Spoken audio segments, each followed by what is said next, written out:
জয় শ্রীরাম, জয় হনুমানজির জয়। প্রিয় ভক্তবৃন্দ, আজ আমরা জানব কি করলে আমরা হনুমানজির কৃপা লাভ করতে পারি।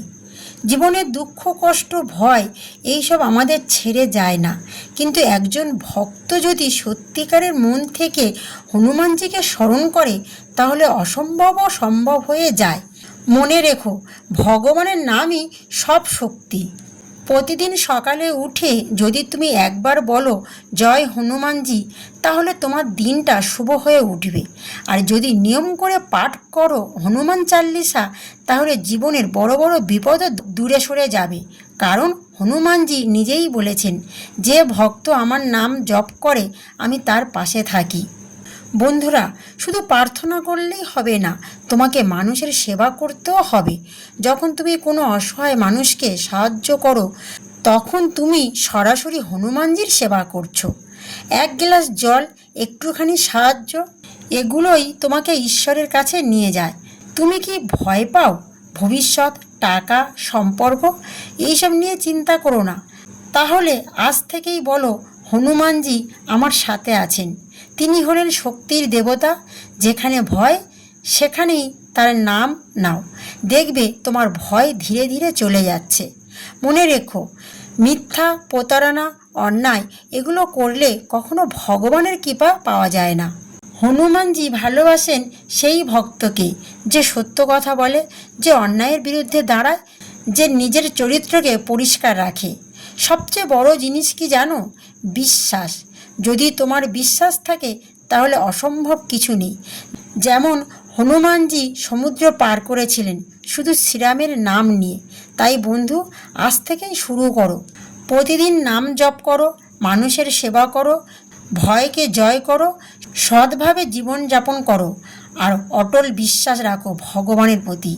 এই 5টি নিয়ম যদি তুমি মেনে চলো, তাহলে একদিন তুমি নিজেই অনুভব করবে হনুমানজি তোমার পাশে আছেন। যে ভক্ত সত্যিকারের মন থেকে ডাকে, হনুমানজি কখনো তাকে ছেড়ে যায় না। জয় হনুমানজির জয়, জয় শ্রীরাম। বন্ধুরা, এক ছোট্ট গল্প শোনাই। একটি ছোট্ট গ্রামে থাকতো এক দরিদ্র ছেলে, নাম তার রামু। রামুর জীবনে ছিল শুধু দুঃখ আর কষ্ট, সংসারের অভাব, মনে অশান্তি, আর চারিদিকে শুধু সমস্যা।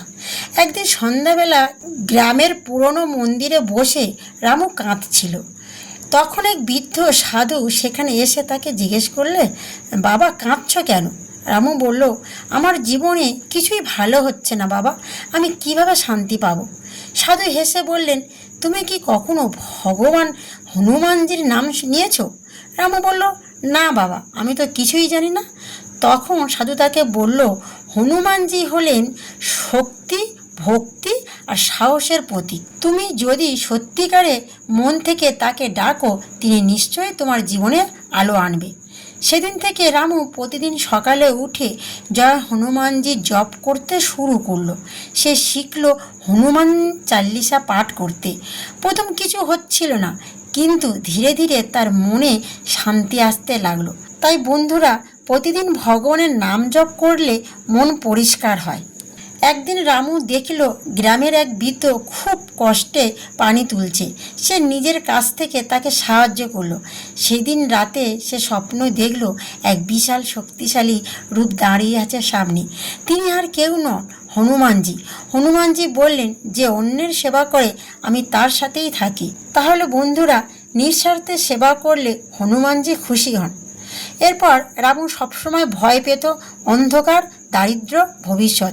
কিন্তু সে মনে মনে বলতো, হনুমান যে আমার সাথে আছেন।